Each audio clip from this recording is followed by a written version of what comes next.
convido vocês a prestar atenção nesse debate que tem aí no YouTube entre um muçulmano e um católico, para você observar que tipo de erro os indivíduos de determinadas crenças cometem. Ali eles colocam situações entre o que um acha da religião do outro, né? Você tem essas colocações. E na parte ali do católico, você vê logo um ataque, né, ao Maomé, né, as crenças da outra pessoa.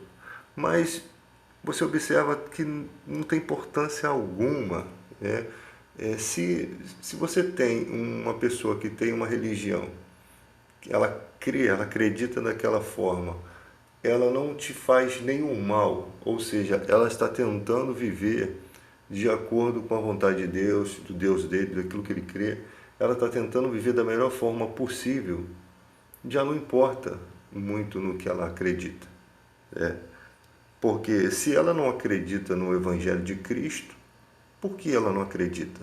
É isso que você tem que parar para pensar.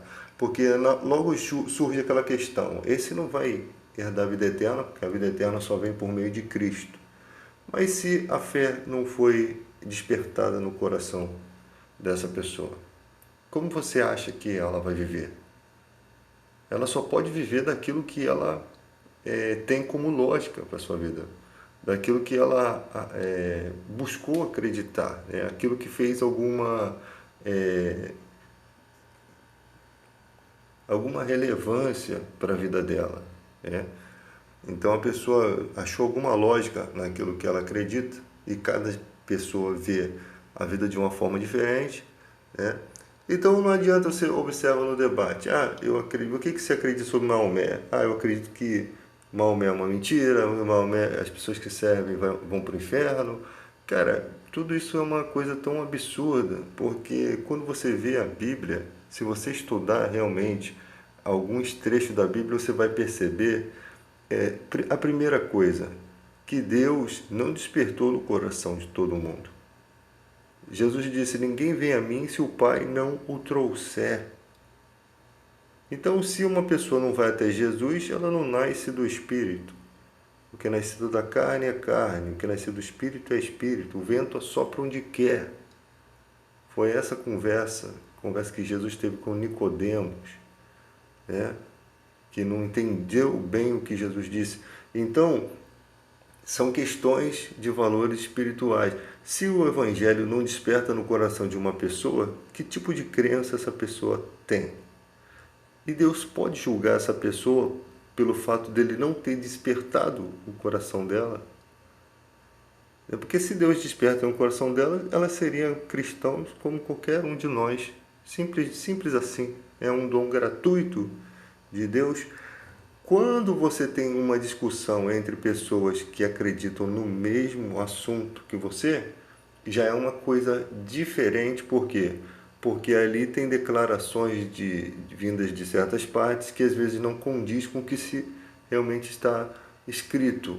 Aí é importante você ter essa divergência.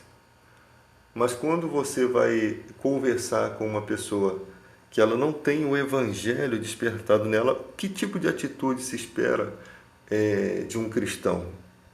Lembrando que em Gálatas 5:22 diz que os frutos do Espírito Santo são paz, amor, longanimidade, temperança, mansidão. Ou seja, se espera muito mais do cristão uma atitude de amor, de generosidade, de respeito, do que de uma pessoa que não tem o Espírito Santo. E só que as pessoas não se dão conta disso, porque não amadurecem. Se espera uma atitude muito melhor e, na verdade, nós estamos dando uma atitude pior, né? Talvez a generosidade, a bondade, a longanimidade do nosso coração possa até não converter a vida das pessoas, mas possa gerar nelas uma motivação de que essa pessoa tem Deus no coração, porque as práticas delas condizem com o bem, condizem com um caminho perfeito, né? Um caminho de amor, um caminho de luz. Como é que eu posso trazer algo de ruim para uma vida que realmente é uma referência, né? É um brilho. Então isso causa a admiração. Pode não acontecer a conversão, mas isso faz com que muçulmanos, católicos, cristãos convivam entre si em amor, em harmonia, e talvez esse seja o maior desafio colocado por Deus, você conseguir conviver com as diferenças, né? Você conseguir amar as pessoas, mesmo que elas sejam diferentes completamente de você, mesmo que elas tenham religiões diferentes, mesmo que elas tenham uma conversa diferente. O amor, ele não tem uma outra direção a não ser a reta, né, daquele caminho de amar mesmo, independente de que a pessoa seja. Você ama. Então você tem aí muitas, nessa questão do amor, ela faz com que o amor faz com que caiam muitas discussões, porque você começa a entender que não vale a pena discutir, porque você vai passar a vida toda tentando convencer as pessoas de que a sua religião é certa, quando não é você que faz esse papel desse convencimento. O máximo que você pode fazer é fazer aquilo que Deus mandou que você fizesse, amar ao próximo, amar os seus inimigos, orar pelo que te perseguem, fazer aquilo que na humanidade dificilmente alguém está disposto a fazer. Aquele que quer vir após mim, negue-se a si mesmo, pegue sua cruz e me siga. Tem um monte de gente carregando a cruz sem negar-se a si mesmo. Você pode carregar a cruz sem negar-se a si mesmo. Judas, ele andava com Jesus, mas ele nunca negou o desejo de roubar as ofertas. Ele nunca negou a si mesmo.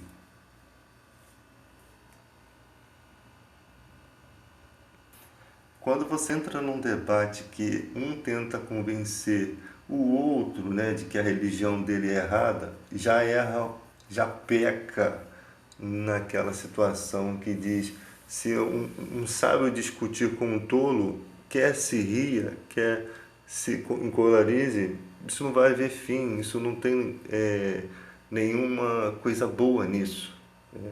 Se você se considera sábio, aí você vai considerar logo o outro como tolo, porque é isso que acontece quando você tem as suas verdades. Você acredita que você é sábio e que o outro é tolo.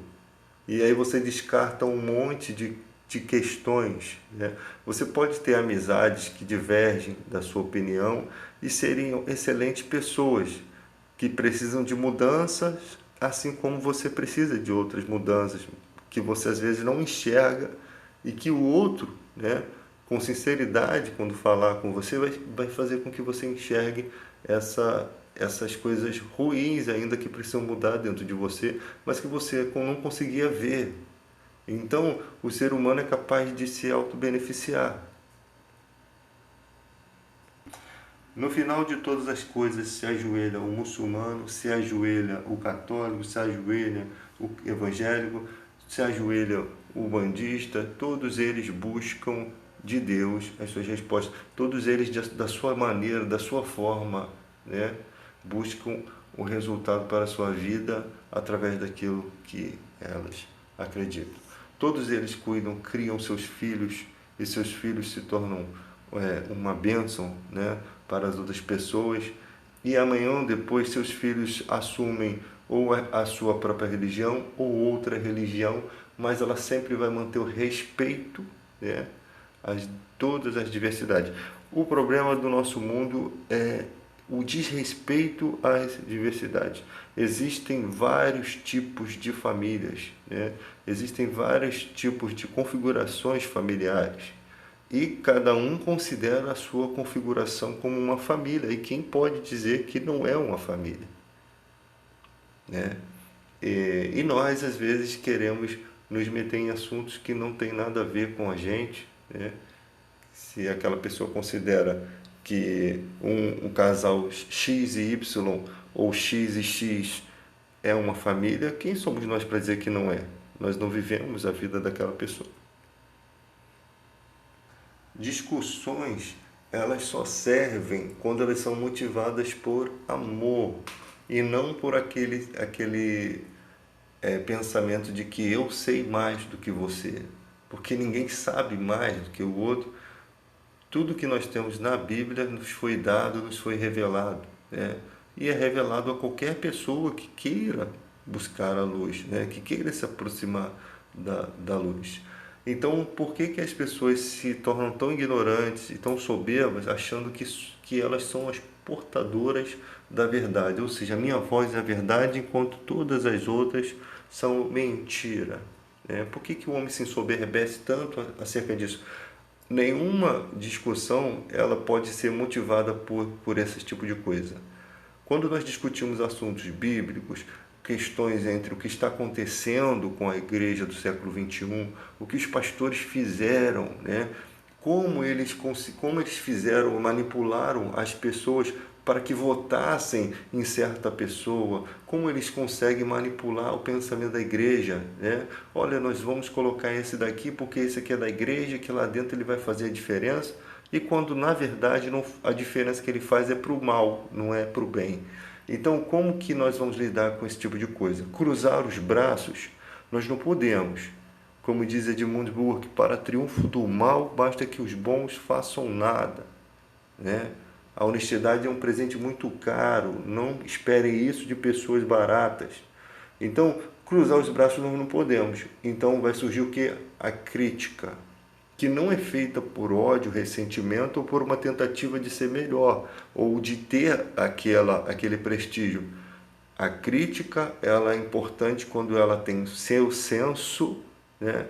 Ou seja, quando você tem uma lógica para aquilo que você está criticando e você não vai além, não ultrapassa certos limites, e quando você está falando a verdade. Isso é uma atitude de amor, porque você está desperdiçando o tempo da sua vida para cuidar de assuntos que as pessoas acham que não te diz respeito. Mas que se você não cuidar desses assuntos, quem vai cuidar? Se as pessoas estão sendo manipuladas e a gente mostra para elas, olha, árvore ruim não dá bons frutos. Nem árvore boa pode dar maus frutos. Cada pessoa é conhecida pelo aquilo que ela frutifica. Então, atenta que vocês estão sendo manipulados.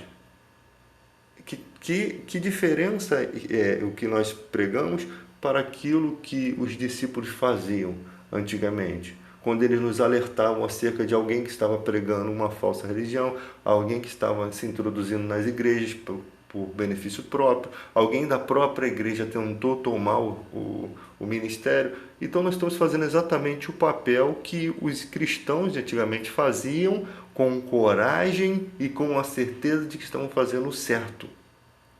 Porque redarguir, repreender, corrigir com longanimidade e doutrina cabe a nós.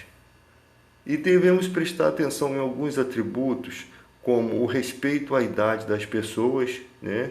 Para que você não repreenda as pessoas mais antigas, mais velhas que você severamente. Você até na repreensão, você tem que ter uma noção de com quem você está falando e que tipo de voz que você pode usar com cada pessoa.